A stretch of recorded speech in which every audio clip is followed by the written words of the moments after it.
Hello，大家好。咁最近咧，我就去咗張家界旅行啦。咁就參加咗一個攜程嘅私人訂製團嗰度。咁返到嚟之後咧，我發覺就有啲同自己嘅想像同埋期望有啲出入啦。咁我就返到嚟想拍一個片，同大家分享下到底即係期望同埋現實之間有啲咩落差啦。咁簡單講一下，其實攜程嘅私人訂製團咧，佢大約就係包4樣嘢啦。咁首先第一樣嘢就係導遊嘅費用啦。咁第二樣嘢咧就係佢嗰部包車嘅費用啦。咁第三咧就係酒店嘅費用。第四咧就係景區門票嘅費用嘅。導遊咧就係旅行社派俾我哋啦，咁係一個男導遊嚟嘅。咁導遊呢一方面，我覺得其實就冇乜好比較，因為有陣時即係咁啱派到個好嘅俾你，你嘅行程就真係錦上添花啦。即係派咗個唔好俾你咧，就即係大打折扣。咁因此咧，我其實我就唔係好想講即係關於導遊呢個問題，因為有陣時可能即係就算我個好差都好啊，可能你嗰個都會係好好啊。因此大家去即係去訂呢個私人團嘅時候，到底即係會派到個咩導遊，定係你甚至乎可以指明一個導遊呢？呢個就大家可能去多問幾句啦。因為我自己就由於我冇指定導遊，我亦都冇特別要求嘅時候，咁佢派到咩俾我，我就隨遇而安啦。咁我嗰個導遊呢，就係一個男導遊嚟嘅。咁我覺得就講解嗰方面就可以嘅，OK 嘅。咁啊，亦都佢把聲都幾好聽啦。咁啊，唔係乞人憎嗰種。咁但係佢嘅行為咧，就我覺得係文化嘅問題啦。最主要即係譬如佢打乞嗤啊，即係擤鼻涕，佢係唔係用紙巾嘅？咁佢直接咁即係揾手就擤落地下，咁然後就揈啊，咁然後隻手周圍揩嚟揩去啊。咁呢啲個人嘅衞生習慣問題啦。咁唔影響到嗰個旅遊嘅服務嘅。咁只不過個觀感上，即係你譬如佢有陣時佢會幫你影相啊，咁然後你個手機或者你個相機交俾佢手嘅時候咧，咁你就會有種唔係幾舒服嘅感覺咯。咁但係都係嗰句啦，始終即係導遊呢一個問題唔係每一個人都一樣嘅，即係風景就一樣。風景就每個人遇到都係一樣咁，但係導遊就每個人遇到都唔一樣，咁就睇你好唔好彩啦。咁包車咧，我開頭就以為係話佢有部車俾你，咁你就可以由頭跟到尾啦。咁你行李可以劈晒上車，攰嘅時候你可以上車唞唞咁樣啦。咁但係實際上嘅情況就唔係咁樣嘅。佢嗰種所謂嘅包車咧，即係只不過係你點與點之間嘅移動咧，佢就一定會安排部車俾你。咁佢其實係有一間運輸公司承包咗嘅。咁嗰間運輸嘅公司嘅車種咧就全部都係嗰種車嚟嘅，即係譬如佢係我哋6個人啦，佢安排咗部9人車俾我哋啦，咁嗰個車款就固定嘅，咁但係咧就車咧就唔固定嘅，司機亦都唔固定嘅。咁啊，你好彩嘅話咧，就即係會有架好靚好新嘅啦，咁可能咧就有一兩轉車咧，咁可能遇着個司機可能有吸煙習慣嘅，可能咁上到車就會有少少二手煙味，咁都係好少嘅，一至兩轉嘅車有呢個情況發生。咁我頭頭尾尾可能我都坐咗10部車左右喎，咁都係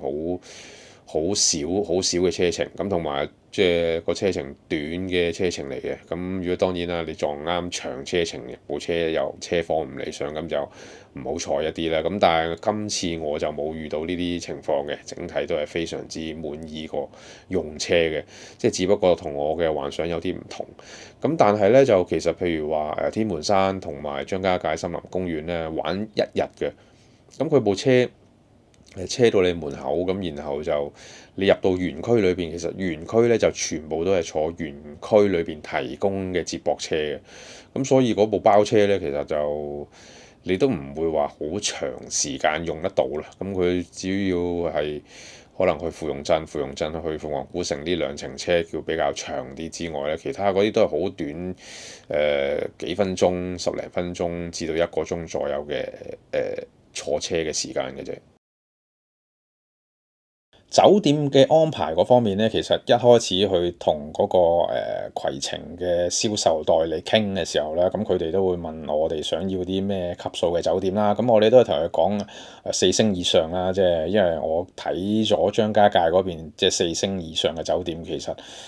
都係500-600蚊，即係已經係 OK 嘅質素嚟嘅。咁所以我就都係以呢個級數嘅酒店去要求佢哋啦。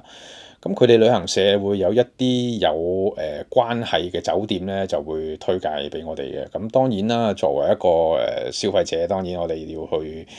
出邊街嗰度格一格，到底佢哋俾嗰個價係咪一個即係正常嘅價，定係會比較偏高嘅價啦？咁隔過晒所有即係大陸網啊、國際嘅酒店網啊，又或者我哋香港自己本地嘅旅行社網頁之後，都發覺咧，其實佢報嗰個價咧係比較低啲嘅，咁約莫可能係8折咁上下啦。咁啊，因此我哋發覺，既然同佢 book 都更加平嘅話，咁當然所有酒店我哋都係俾佢去代我哋代辦埋嘅。咁啊，除咗價錢平啲之外啦，咁亦都嗰個導遊會搞掂晒所有手續，咁我哋變咗就可以即係減輕少少手續上邊嘅麻煩啦。咁但係最後嗰晚嘅鳳凰古城啦，咁由於佢提供嘅酒店都係遠離江邊啊，咁我哋希望有啲江邊江景嘅酒店啦，咁所以就自己最後嗰晚就自己 book 嘅。其實佢個旅行社都同我哋講啦，如果酒店唔滿意嘅話，其實可以全部都係我哋自己 book 啲我哋自己想住嘅酒店，就唔一定需要話去幫襯佢哋。咁但係既然佢提供嘅酒店嘅質素，我哋覺得係全部都滿意嘅時候咧，咁俾佢 book，我覺得就更加好嚇，因為做少啲嘢嘛。咁喺旅行嘅地點方面啦，咁通常佢哋嗰個訂製團雖然話會因應你哋嘅需要去訂啦，咁但係實際上咧，佢哋嗰啲路線，我覺得基本上都係固定嘅，95%人都係即係張家界西站嗰度落高鐵，咁然後就玩咗天門山公園，咁跟住就張家界嗰邊，然後就大峽谷，跟住就芙蓉鎮、鳳凰古城，然後喺鳳凰古城離開，多數都係咁嘅順序去玩就係最好啦。咁所以咧就佢哋提供嘅路線都係呢一個路線嚟嘅，咁啊只不過分別就在於佢中間有好多即係一啲收費嘅項目，譬如一啲極限運動，即係跳蹦之針嗰啲啊，又或者係譬如佢入邊有一啲歌舞表演，你去唔去參加啊？咁啊，另外譬如話園區裏邊有一啲VIP 嘅快捷通道，你會唔會俾錢 join 啊？咁主要就係呢啲令到嗰個價格會有所出入啦。咁我幫襯嗰個咧，就我同嗰個銷售嘅職員講咧，就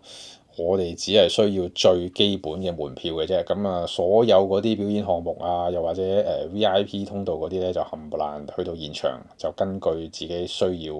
或者到時現場情況先至決定嘅。因為我哋有陣時都擔心，譬如你買咗個 VIP 去到現場唔係太多人嘅時候咧，咁嗰筆錢就白白俾咗啊嘛。咁但係當然亦都有個風險，就係話佢有一啲門票啊，或者有啲 VIP 嘅身份咧，係要預早預約先至可以買得到嘅，就唔係話你去到見到多人先去買先至決定買唔買嘅。因此咧就預早有預早嘅好啦，因為預早嘅話，佢旅行社亦都會有一啲額外嘅折扣去俾啲旅行社啦。咁如果你話我哋自己自由行嘅話，我諗就未必有咁方便啦，又或者資訊方面，我哋亦都未必知道得咁清楚嘅。因此咧就旅行團去安排咧，我覺得呢個就會比較簡單少少咯。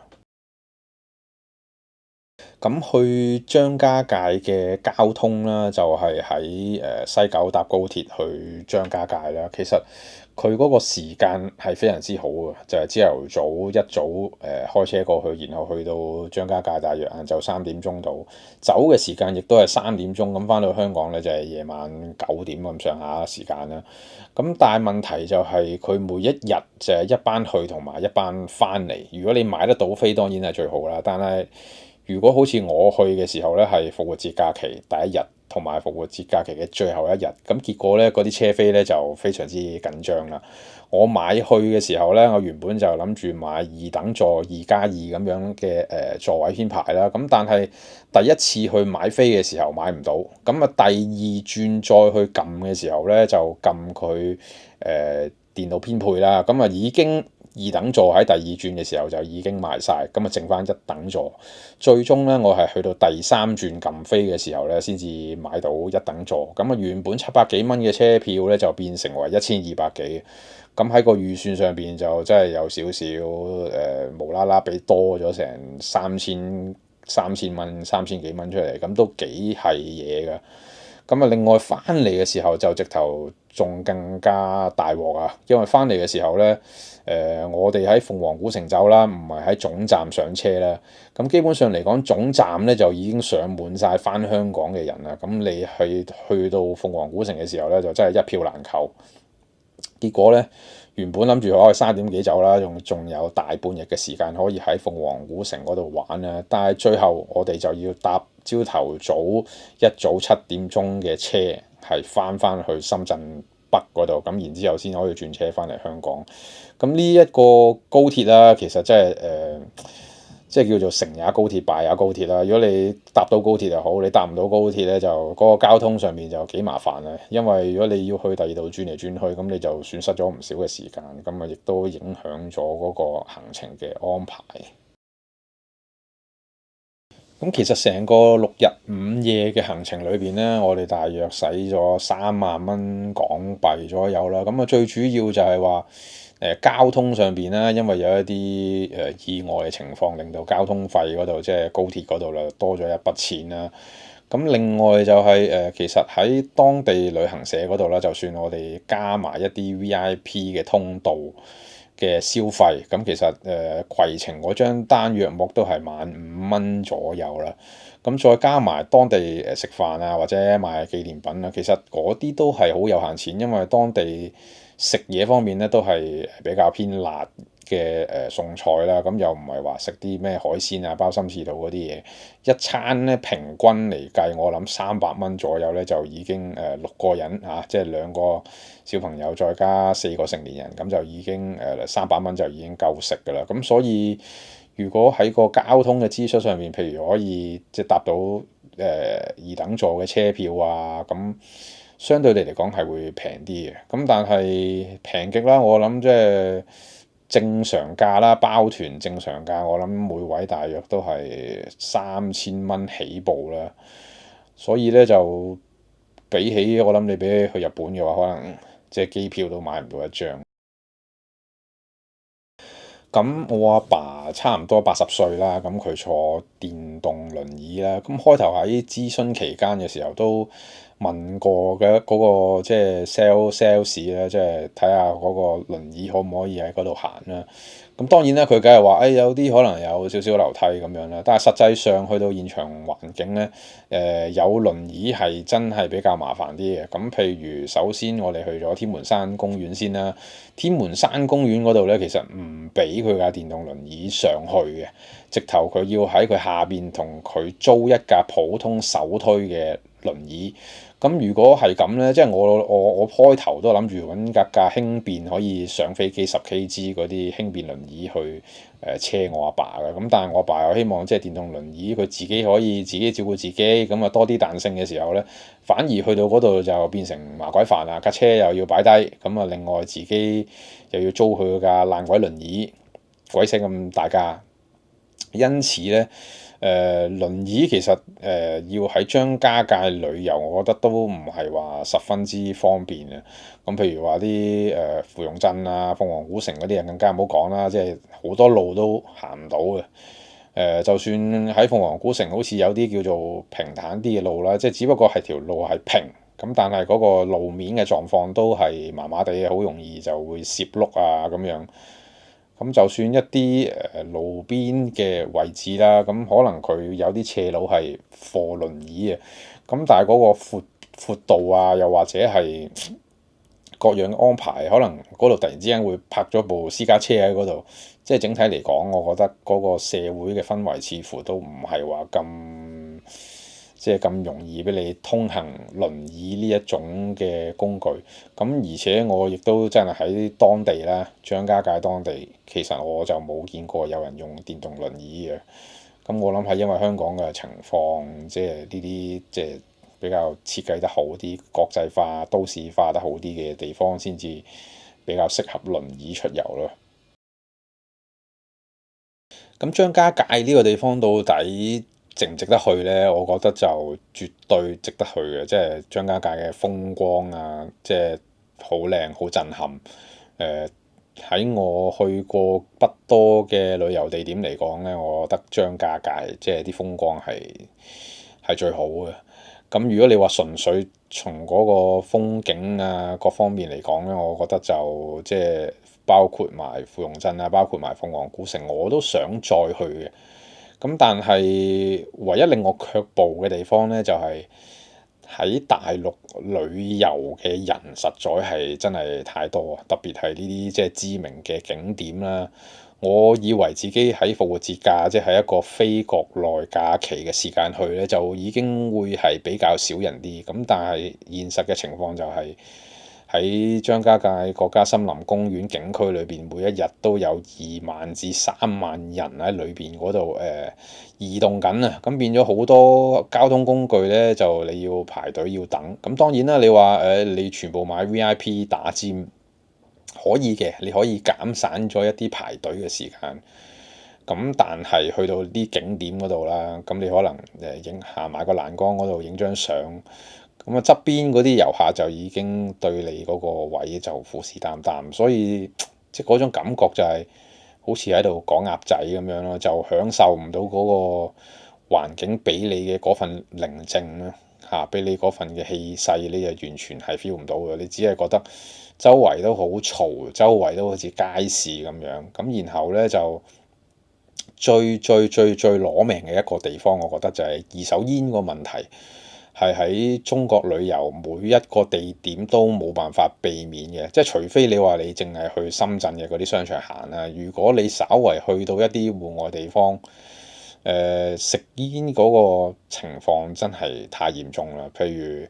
我喺張家界嗰啲餐廳已經講到明話禁煙，咁啲人一樣照食煙。譬如話去到景區一樣指明有吸煙區，咁但係喺非吸煙區一樣有人食煙。甚至乎去到酒店嘅 lobby 嚇，咁即係有翻咁上下格調嘅地方，啲人一樣都係照食煙。咁食煙呢個問題，如果對於一個即係我哋呢啲全家都唔食煙嘅人嚟講咧，就真係一個幾辛苦嘅。我覺得喺戶外嘅時間咧，超過一半我哋都係聞住一啲二手煙嘅。咁變咗咧，就成個旅遊嘅體驗啦，我覺得係打咗折扣嘅。咁因此就我覺得去中國大陸旅行嘅時候咧，可能即係盡量就避開一啲即係好熱門嘅景點咯。咁但係喺中國有咩地方如果唔熱門嘅話，又有咩地方值得去呢？咁啊呢個真係大家可以再研究下。咁呢條片咧，主要同大家分享咗一啲即係重點嘅情況啦。咁啊，其他喺個旅行裏邊嘅細節咧，咁我就下個影片即係剪完之後再同大家分享。咁今次就喺呢度結束啦。咁遲啲再見啦，拜拜。